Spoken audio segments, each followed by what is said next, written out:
오늘 본문 바로 앞인 마가복음 6장 7절에서 13절의 내용은 예수님께서 12제자를 둘씩 짝지어 갈릴리 지역으로 파송하셨습니다. 그래서 제자들은 보냄받은 곳에서 12절에 회개하라 전파하고 많은 병자를 치유하고 귀신을 쫓아냈습니다. 사실 문맥의 흐름상으로 보면 13절 다음에 30절로 이어지는 것이 자연스럽습니다. 그런데 14절부터 29절까지 꽤 긴 이야기가 그 사이에 끼어져 있습니다. 왜 그럴까요? 마가가 왜 이 이야기를 제자들이 파송받아가서 복음 전하고 돌아오는 이 사이에다 끼워 넣었을까요? 분명히 의도가 있을 것입니다. 목적이 있겠지요. 자, 마가는 무엇을 이야기하고 싶었는지 우리가 함께 묵상하도록 하겠습니다. 제자들의 전도 사역으로 인해서 갈릴리 전역에 예수님의 이름이 전해졌습니다. 여러분 14절을 보시면 이에 예수의 이름이 드러난지라 후에 누구의 귀에까지 예수의 이름이 들어갔다고 되어 있습니까? 헤롯 왕에게까지. 헤롯 왕이 듣고 이르되 이는 세례 요한이 죽은 자 가운데서 살아났도다. 그러므로 이런 능력이 그 속에서 일어나느니라 하고. 성경에는 여러 명의 헤롯이 등장합니다. 예수님이 태어나셨을 때 예수님 죽이려고 베들레헴 근방에 있는 모든 사내 아이를 다 학살한 왕은 헤롯 대왕입니다. 오늘 우리가 읽은 본문에 나오는 헤롯 왕은 그 헤롯 대왕의 아들이에요. 헤롯 안티파스, 성경의 용어로 이야기하면 헤롯 안디바라는 이름의 사람입니다. 헤롯은 예수님에 대한 소문을 듣자 즉각적으로 이렇게 반응합니다. 세례 요한이 환생한 것이다. 왜냐하면 세례 요한을 죽인 자가 헤롯 자신이고 양심의 가책을 느꼈는지 두려웠는지 그는 예수님의 이야기를 듣고 자기가 죽인 세례자 요한이 생각난 거예요. 그러면서 이렇게 말합니다. 이런 능력이 그 속에서 일어나느니라. 예수님이 병자를 고치시고 죽은 자를 일으키시고 귀신을 쫓아냈다는 그 이야기를 듣고는 세례 요한이 죽었다 살아났기 때문에 이런 능력이 있는 것이다라고 헤롯은 생각한 거예요. 여담이긴 하지만 일반 사람들의 좀 잘못된 생각에 대해서 교정을 해야 되겠습니다. 우리 민간 종교에서도 그렇고 우리 일반인들은 대부분 어떻게 하냐면 사람이 죽으면 살아있는 사람보다 죽은 사람에게 더 능력이 있다고 생각해요. 뭐 이런 거죠. 구천을 떠돌던 원혼이, 그 혼백이 살아있는 사람을 괴롭히고 그 집안을 망하게 하고 뭐 이런 이야기에 대한 믿음이 우리에게 있지 않습니까? 일반인들에게. 이것은 비성경적인 이야기입니다.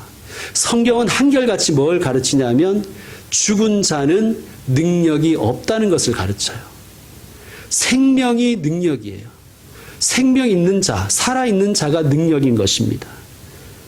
그런데 우리가 가끔 뭐 조상의 원혼이 나타났다, 뭐 부모님이 나타나서 어떻게 했다, 뭐 이런 얘기를 막 듣는데 여러분 그것에 속지 마십시오. 그것은 조상의 모습으로 미혹하기 위해서 찾아온 사탄 마귀의 부하들입니다. 그러므로 여러분 성경은 분명히 가르치는 거예요. 죽은 자는 능력을 상실한다. 다시 본문으로 돌아와서 헤롯은 세례 요한이 살아나서 능력을 행한다고 그렇게 이야기했습니다. 이 헤롯은 이복 동생의 아내, 그러니까 자기의 제수씨죠. 자기의 제수씨인 헤로디아를 아내로 삼았습니다. 이거 완전히 막장 드라마예요. 이거 읽어보면, 역사책 읽어보면요, 정말 가짠치도 않습니다. 이 헤롯 안디바와 헤롯 빌립이 한 20몇 년 만에 만나서 처음 만난 거예요. 만나서 로마로 여행을 가게 되었어요. 그런데 이 헤롯 안디바가 빌립의 아내 헤로디아를 보자마자 첫눈에 반해버려요. 그리고 청혼을 합니다. 헤로디아는 또 이혼하고 오면 결혼해주겠다 그러는 거예요. 여러분, 이 헤로디아는 엄청난 야망의 여성이었습니다. 빌립은 왕족이긴 했지만 어떤 이유로 평민으로 강등된 사람이에요. 그러니까 이 헤로디아의 눈에는, 이 헤로디아의 야망에는 자기의 남편 빌립이 차지가 않는 거예요. 그래서 결국 이 두 사람은 각자의 아내와 남편을 버리고 세기의 결혼을 합니다. 이 결혼이 유대인들의 비위를 거슬렀습니다. 하지만 아무도 여기에 대해서 이의를 제기하는 사람은 없었습니다. 왜냐하면 헤롯이 워낙 잔인한 사람이었기 때문에 두려워했습니다. 근데 딱 한 사람, 누가 이 죄를 지적했을까요? 예, 세례 요한입니다. 세례 요한이 분명히 말했습니다. 18절에 보면 요한이 헤롯에게 말하되 동생의 아내를 취한 것이 옳지 않다 하였음이라. 여기서 하였음이라 하면 우리말 번역은 그냥 단순 과거죠. 그런데 이 단어에 해당하는 헬러 동사의 시제를 보면 미완료입니다. 미완료라는 게 무슨 말이냐 하면 옳지 않다, 그것은 죄다라고 한 번만 얘기한 게 아니라 계속해서 볼 때마다 얘기했다는 거예요. 계속해서 미완료라는 것입니다. 헤로디아가 난리를 쳤겠죠. 헤로디아의 등살에 못 이겨서 헤롯은 세례 요한을 잡아서 가둡니다. 그런데 헤로디아는 그 세례자 요한이 감옥에 있는 것으로는 성이 안 차는 거예요. 그래서 남편을 들들 볶습니다. 죽이라고. 그러나 헤롯 안디바는 요한을 존경했기에 그를 죽이지 않습니다. 20절을 보시면 여러분이 한번 읽어주십시오. 20절 시작.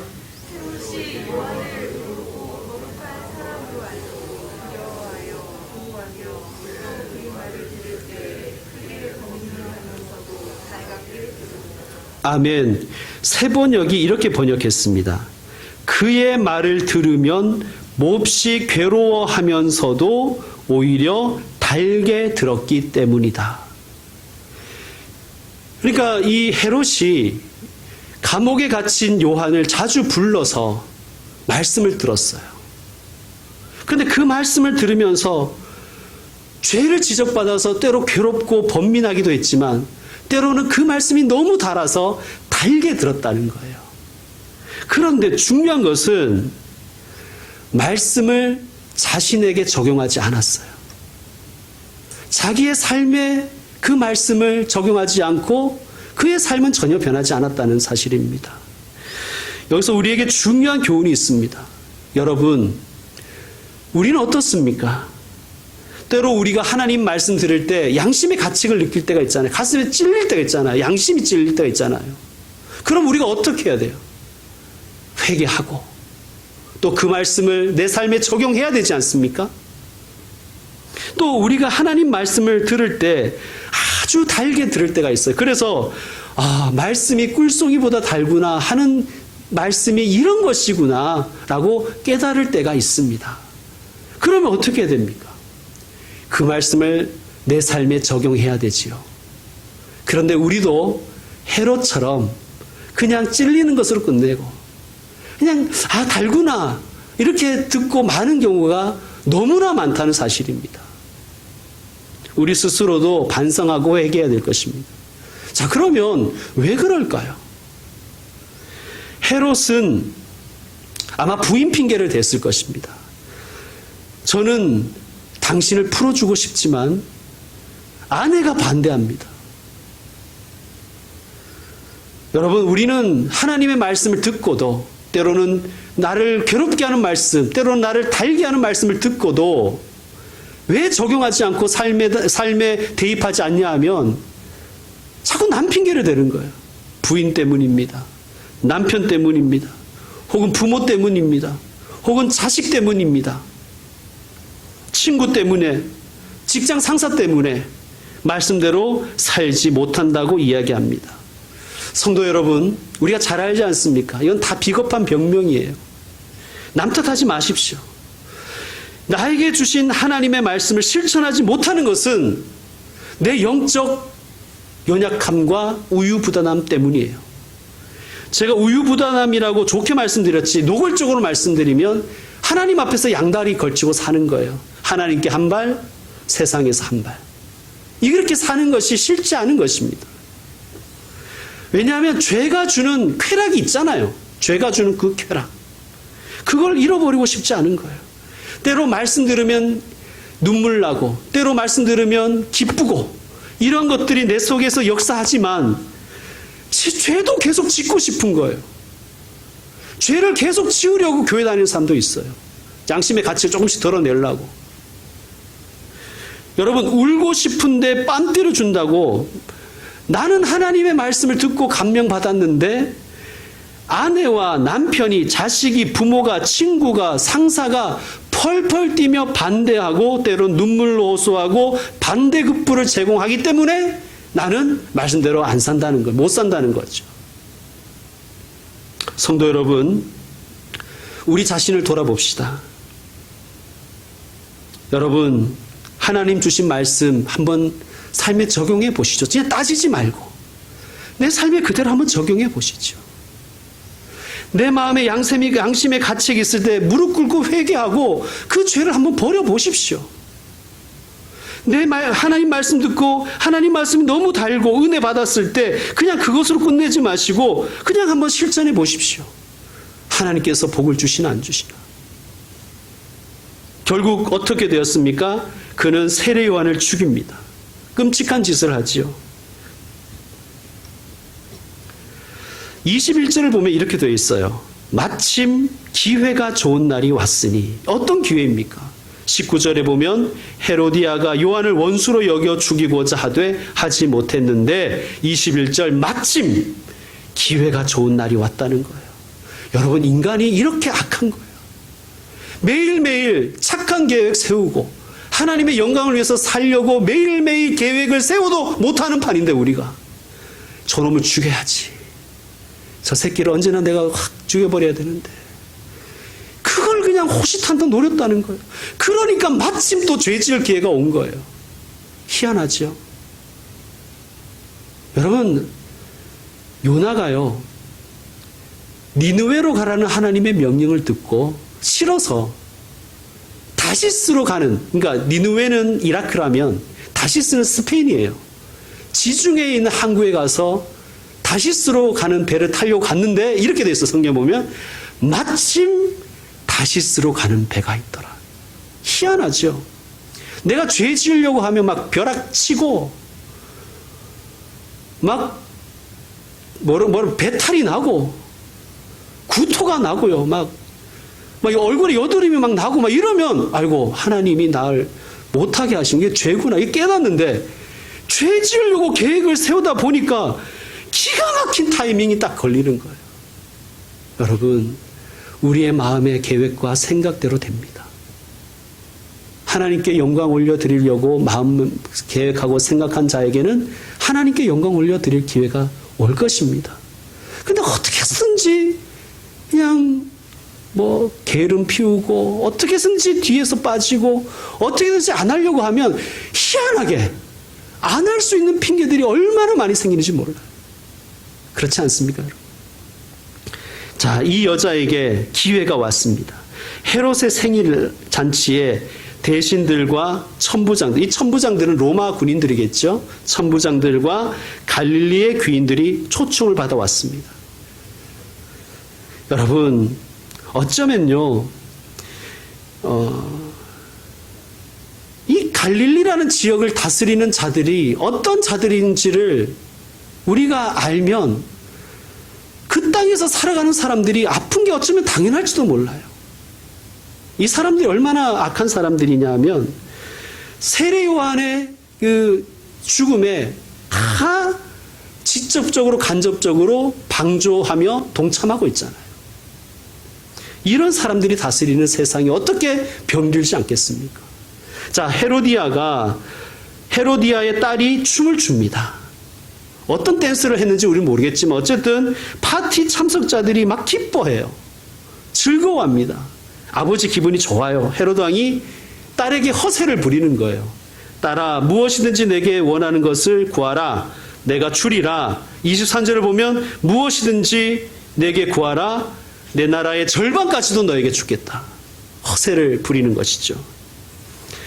딸이 그 어머니에게 가서 물어봐요. 엄마, 뭐 구할까? 엄마가 뭐라 그럽니까? 요한의 목을 달라고 해라. 여러분, 이런 집구석에서 크는 아이가 여러분 무서운 아이 아닙니까? 이런 엄마가 어디 있습니까? 딸한테 요한의 목을 구해라. 또 딸은 또 얼마나 효녀인지 그냥 그대로 순종합니다. 딸러가 즉각 아빠한테 가가지고 세례 요한의 머리를 소반에 얹어 내게 주기를 원하옵나이다. 여러분, 이 가정, 이 사악한 가정 정말 뱀 같지 않습니까? 이 징그럽고 두렵습니다. 완전 막장 드라마의 집안입니다. 자, 26절을 보면 또 왕이 근심해요. 여러분, 이거 근심할 거 뭐 있어요? 그죠? 야, 그딴 거 구하지 마. 말도 안 되는 소리 하고 있어. 여러분, 도둑놈도요, 지 새끼한테는 도둑질하지 말라 그런다잖아요. 인간이 원래 그런 거예요. 그죠? 걔도 자기 새끼한테는 똑바로 걸으라 그런다잖아요. 여러분, 보세요. 이게 뭐 고민할 게 뭐가 있습니까? 그의 허영과 허세 때문에 고민을 하는 거예요. 허세로 살아가는 거예요. 허영심으로. 거절했어야죠. 딸바보라서 그렇습니까? 예, 다른 것은 모르겠는데 딸바보라서 그는 약속을 지키려고 요한의 목을 베게 합니다. 아니, 하나님의 말씀을 듣고도 아무런 삶에 적용도 하지 않던 사람이 괴롭고 번민하고 때론 단 말씀을 들어도 그건 그거고 나는 나야 뭐 이렇게 살던 사람이 딸하고 약속 지키겠다고 괴로워하면서 약속을 또 지킨다고 요한의 목을 베라 그런단 말이에요. 여러분, 왜 14절에서 29절의 말씀이 왜 그 사이에 끼어 있을까요? 그것은 제자들이 복음 전하기 위해서 간 곳은 그런 세상이라는 것을, 이런 자들이 지배하는, 병든 자들이 지배하는 세상이라는 것을 우리에게 이야기해 주고 싶기 때문입니다. 여러분, 어떻게 이런 세상에서, 이런 사람들이 다스리는 세상에서 살아가는 일반 백성들이 병들지 않을 수가 있겠습니까? 귀신 들리지 않은 게 어떻게 귀신 들리지 않겠습니까? 여러분, 예수님이 세례 요한에 대해서 이렇게 말씀하셨어요. 세례 요한은 여자가 낳은 자 중에서 가장 큰 자다, 가장 위대한 자다. 구약에 예언된 오리라 한 엘리야가 바로 세례 요한이다 라고 예수님이 말씀하셨던 사람이에요. 그런데 그 의롭고 성스러운 사람이 이렇게 비참하게, 너무 허무하게 죽임을 당하잖아요. 세상이 이렇다는 거예요. 병든 세상이 이렇다는 것입니다. 그것을 말씀하려고 하는 것입니다. 여러분, 이 세상, 우리가 살아가는 세상 어떻습니까? 착한 사람들은 억울한 일 당하고 손해보고 무참히 짓밟히는 세상입니다. 그런데 악한 자들은 그런 것들을 보면서도 희희낙낙대고 사람의 목숨을 가지고 유흥거리로 삼는 세상입니다. 이런 자들이 지배하는 세상, 병들지 않는 것이 이상하지요. 귀신 들리지 않는 것이 이상합니다. 광풍의 시대에서 우리는 살고 있습니다. 엄마와 딸이 끔찍한 계획, 범죄 계획을 세우고 그것을 서로 부추기는 세상. 아빠라는 사람이 딸이 죄 짓자고 요구하는데도 말도 안 되는 소리 하지 말라고 야단치고 거절하기는커녕 약속 지키겠다고. 언제부터 그렇게 도덕적으로 살았는지 모르겠죠. 약속 지키겠다고 의로운 사람을 죽입니다. 음란과 이기심과 잔인함과 허세와 허영과 죄악으로 점철된 세상입니다. 여러분, 그런데요, 우리가 예수님의 제자로 살아가야 할 때, 우리가 예수님의 제자 되기로 결단했을 때 보내시는 현장이 바로 이런 현장이라는 사실입니다. 여러분, 우리가 예수님의 이름을 증거해야 될 세상이 바로 이렇게 병든 세상이에요. 갈릴리와 별반 다를 것이 없습니다. 머리로는 진리를 듣고 때로 양심의 가책도 받지만 삶으로 그것을 연결시킬 수 없는 그런 능력 없음, 그런 의지도 없는 사람들에게 우리는 예수 이름 증거해야 되는 거예요. 그래서 제자로 사는 것은 고난입니다. 이런 세상에서, 이 불의한 세상에서, 이 악한 세상에서 예수 이름 증거하는 것, 하나님 나라 구하고 하나님의 의를 구하는 것, 그 자체가 고난입니다. 그래서 예수님은 31절을 보면 제자들에게 이렇게 말씀하십니다. 그 세상을 다니며 복음 전하고 돌아온 제자들에게 이렇게 얘기하세요. 너희는 따로 한적한 곳에 가서 잠깐 쉬어라. 여러분, 예수님은 쉼을 주시는 분이십니다. 예수님은 우리에게 쉼이 필요한 걸 아십니다. 수고하고 무거운 짐진 자들아 다 내게로 오라. 내가 너희를 쉬게 하리라. 사랑하는 교우 여러분, 영혼의 쉼을 얻기 위해서 오늘 이 자리에 오신 줄로 믿습니다. 그리고 인터넷으로도 예배 참석하는 줄로 믿습니다. 그래서 여러분, 다른 것은 모르겠지만 주님 주시는 영의 양식도 먹고 영혼의 쉼을 얻으시길 바랍니다. 저는 우리 교회가 뭐 대단한 것은 못하더라도 차라리 아무것도 못할지라도 우리 성도들이 쉴 수 있는 교회였으면 좋겠습니다. 물론 육신적으로 못 쉴 수가 있죠. 육신적으로 쉼을 생각하면 집에서 누워있는 게 낫죠. 누워서 인터넷으로 예배드리는 게 낫죠. 그런데 우리 영혼이 쉬어야 된다는 것을 알기에, 우리의 영혼이 영의 양식을 먹어야 됨을 알기에 이 자리에 나온 분들이 그냥 세상적인 얘기 듣고 가는 것이 아니라 영의 말씀을 듣고 샘을 얻기를 원합니다. 우리 교회가 그랬으면 좋겠습니다. 자, 한적한 곳에 가서 쉬라 그러잖아요. 그러니까 교회는 어떤 곳이어야 되냐면 한적한 곳이어야 돼요. 우리 교회가 얼마나 한적합니까? 아무것도 안 하잖아요. 너무 격렬할 정도로 아무것도 안 하지 않습니까? 한적하게. 예. 이건 제가 이제 개척을 하면서 세운 목표가 있어요. 행사로 교인들 돌리지 말자. 제가 부목사 때 배운 건요, 교회와 교인은 팽이라는 거예요. 돌려야 된다는 거예요. 안 돌리면 쓰러진다는 거예요. 시험 든다는 거죠. 그래서 매주가 스페셜이에요. 어떻게? 매주 스페셜이에요. 매주 떡하고 매주 동원하고 매주 무슨 행사가 있고 계속 그러다 특별 새벽 기도회 하고 갑자기 또 특별 새벽 기도회 2차 한다고 그리고 뭐 150일 새벽 기도회, 아니 150일 새벽 기도회면요 1년에 반이 새벽 기도회, 뭐가 특별해요 그게. 그냥 일반 새벽 기도를 하죠. 그러니까 매주가 특별하고 매번 그래서 막 성도들이 교회에서 휴식 못하고 저녁에 친구 만나서 호프집에서 휴식을 하더라고요. 제가 자주 봤습니다. 그런 분들을. 여러분, 교회를 왜 이 땅에 세우셨을까요? 한적한 곳 되라고. 그래서 교인들 좀 쉬라고 주셨지 않겠습니까? 여러분, 그런데 이 한적한 곳에서 누리는 쉼은 예수님 말씀처럼 잠깐의 쉼입니다. 근데 잠깐의 쉼이 육신을 가지고 우리에게 필요해요. 그런데 교회에서 한적한 곳에서 잠깐의 쉼을 쉬면서 우리는 무엇을 바라봐야 되냐 하면 영원한 안식. 그날 그 나라에서 주님 품에서 누릴 영원한 안식을 바라보며 소망해야 되는 것입니다. 아, 내가 이 한적한 곳에서 이렇게 잠깐 쉬는 것이 내게 힘이 되는데 영원한 하늘나라에서 영원한 안식 취할 때 내 영혼이 얼마나 기쁘겠는가. 그것을 바라보며 이 힘든 세상을 살아내는 것입니다. 여러분, 예배 시간은 우리의 영혼의 생명을 얻는 시간입니다. 예배를 사모하십시오. 말씀 시간은 우리의 영의 양식을 공급받는 시간입니다. 그 양식이 우리의 힘이 될 것입니다. 따라합시다. 예배는 생명, 말씀은 힘. 다시 한번 마음에 새기십시오. 예배는 생명, 말씀은 힘. 예배와 말씀을 통해서 다시 일어나시는 주님의 사람들 되시길 바랍니다. 이제 말씀 마무리하겠습니다. 어제로 2020 다니엘 기도회가 마쳤습니다. 베푸신 은혜에 감사를 드립니다.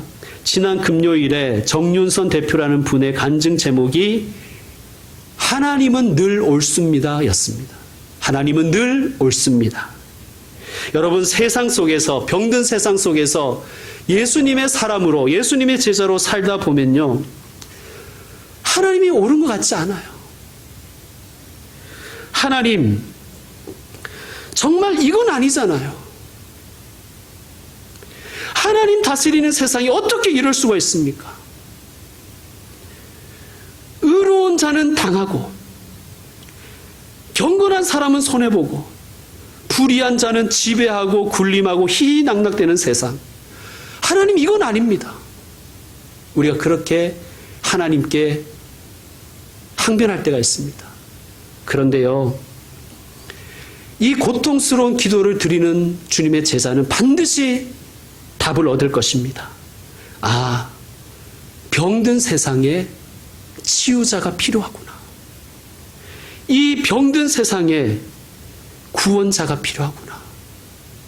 그리고 하나님이 예수님을 그 답으로 계획하고 준비하고 우리에게 주셨음을 우리는 발견할 것입니다. 예수.